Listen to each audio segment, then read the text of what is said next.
Gentlemen, we welcome you to the Ariake Arena here in Tokyo, Japan for the featured bout of the evening, brought to you by Taken Promotions in association with Top Rank Incorporated, Latin KO Promotions, and Cancun Boxing.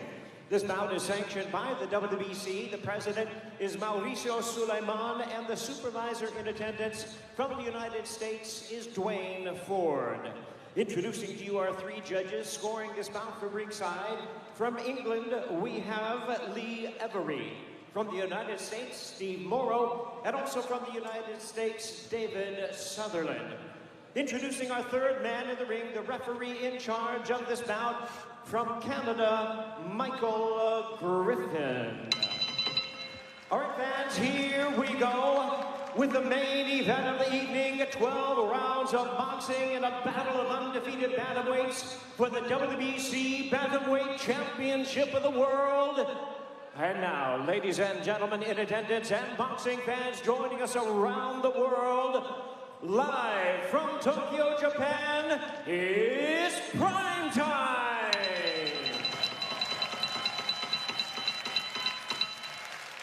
Introducing to you first the defending world champion on my right, fighting out of the red corner, wearing green trunks with white and gold trim, hailing from Sagamihara, Kanagawa, Japan.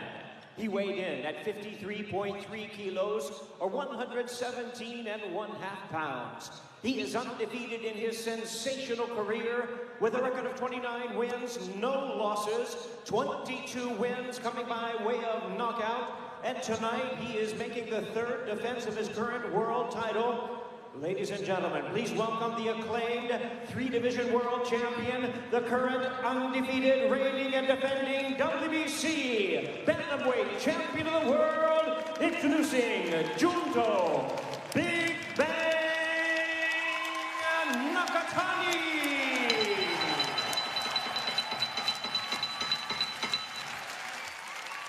And his opponent across the ring is tonight's challenger, fighting out of the blue corner, wearing white trunks with gold trim, joining us from Querétaro, Mexico.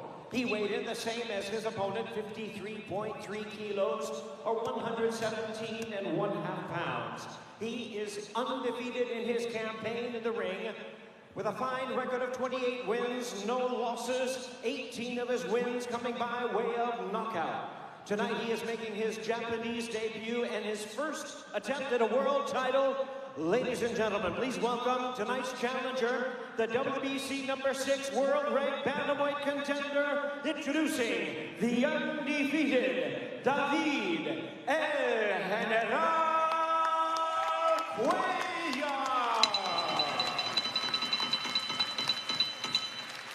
Once again, our referee in charge, now to give instructions, Michael Griffin. You men have received my instructions. Protect yourselves and God bless you both. That's what's on the line right here, the WBC Bantamweight World Championship. The third title defense for JUNTO Nakatani and the first attempt for the young David Cuellar. Christina Poncher and Michaela Mayer here with you, the Ariake Arena in Tokyo, Japan. JUNTO Nakatani, the southpaw, in the green trunks with white trim, Cuellar in the white trunks with gold trim. You can already see they have a similar height, but the way that they stand, the way that Nakatani stands with his arms far out, he really uses his height and his reach in a lot different way than Cuellar does. Cuellar is listed at 5'8 1/2", so a 1/2 inch taller than Nakatani, but Nakatani does have the reach advantage. And in fact, talking to Rudy Hernandez, he confirmed that this is, as a professional, the tallest opponent that Nakatani has faced, which are two very tall guys at 118 pounds, Michaela. Yeah, extremely tall for that weight.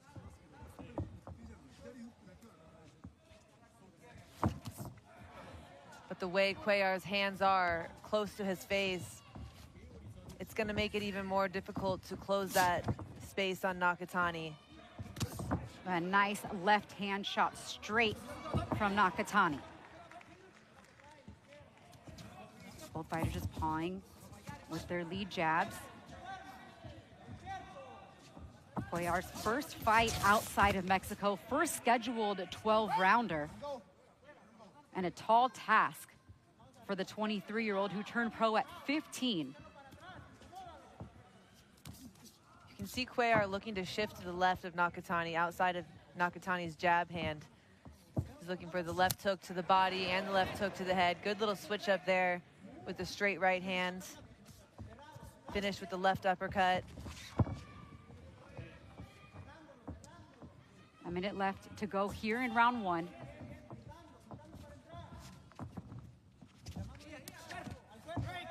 We knew this is how Cuellar was going to fight. He has to put the pressure on Nakatani. You can't stay on the outside of Nakatani and expect to land, you know, with that reach that he has, and just the style, the countering style. He waits for his opponents to come in, and he counters them on their way in. So Cuellar has to pressure him, but he has to be smart about it.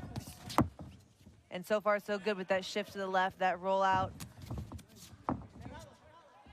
Shot to the body with the left hand, and then a chopping left hand as Nakatani finds a way to close the distance. Back to the stick for Nakatani. Doubling up on the jab, solid left hand. Scores for the champ. Again, back to the left hand. Good little uppercuts from Cuellar on the inside. And round one ends with another left hand. Up with that left uppercut, but perfect counter from Nakatani. Met him with the straight left hands, and a straight left hand will always beat an uppercut. Round two of this scheduled 12-rounder. Rudy Hernandez saying that, you know, this is a very difficult fight. He's like, I do believe that we're going to see the best version of Cuellar tonight. That's what we've prepared for. We first want to neutralize him and then beat him.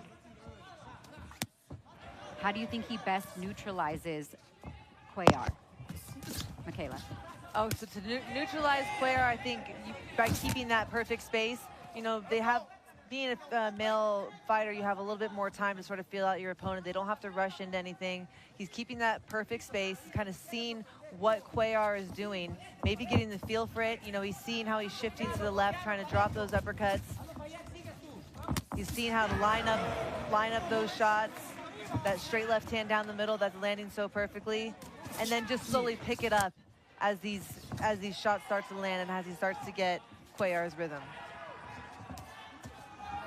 Nice little short check hook on the inside there from Cuellar with his lead left hand, and Nakatani again lands that straight left shot.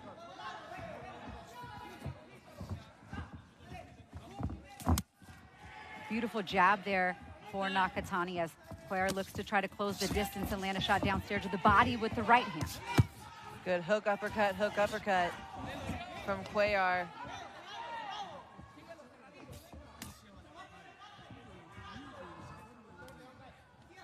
You know, that hook is a key on a southpaw. Cuellar has a good, strong left hook. He's already trying to utilize it and find a home for it. Yeah, by far, Cuellar's best punch is his left hook. Go figure. A Mexican with the outstanding left hook. It's going to be harder to land on someone like Nakatani, who has the reach advantage and who does box from the outside. But so far, he's able to close that space. He is finding a home for the left hook so far. And a big left hook from Nakatani as well. His backhand again. It's not a straight left hand. He's sort of kind of looping it around the glove of Cuellar. 20 seconds left here in round two, and catches him there with a good shot, does Cuellar, closing the distance. But Nakatani's straight left has been a money shot. Yes. Right. Let him go. Right.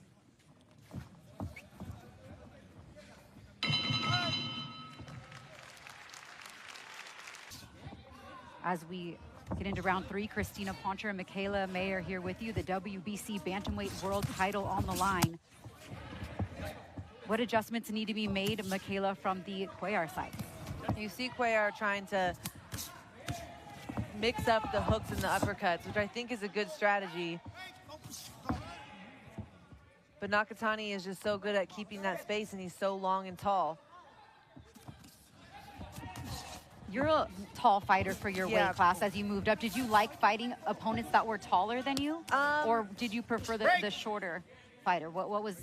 So they both have their pros and their cons. The shorter fighter, you really want to have good spacing. Someone like Nakatani is going to do good against short fighters because he's so good at keeping that space, and the fighters can't get underneath him. If a shorter fighter gets underneath you, that's when they're able to close the space, and they kind of you're vulnerable to getting hit. But with a longer fighter, now they're open for a lot of overhand headshots, right? I like fighting taller fighters because if they're so straight up, they're right there and they're vulnerable for everything. Their body's fully exposed and their head is in the air. So they're really available for a lot of different shots. And JUNTO Nakatani is a type of fighter, that has a lot of different punches in his arsenal. He's able to get knockouts in various ways. We've seen that throughout his career, down to the body with the left hook, uppercut. He does have the full arsenal. I don't think that we've had a chance to see everything that Cuellar, has to offer. He did have a solid performance in his last fight that earned him this opportunity. He's gonna have to step it up a notch here against Nakatani. Find the right distance that he wants to fight at, because right now Nakatani's keeping him right at that mid-range with that beautiful jab. Yeah, and he's having some success, but nothing's landing 100% clean on Nakatani. He's got to follow up with more than just 2 shots. He's got to pick up the combinations and be able to step forward just like that with 4 or 5 punches at a time. And then once he gets Nakatani up against the ropes, that's not when you stop and pull back. You got to continue. And there goes body attack. Nakatani's got him hurt, and he's got him down in round 3. 3, 4, 6, 7, 8. Okay? Your hands up. And Cuellar sees the canvas for the first time as a pro, and he nearly gets knocked out there. 3, 4. I don't know if he's gonna get up here, Michaela. That was a beautiful left hook from Nakatani. And he doesn't. It's over. JUNTO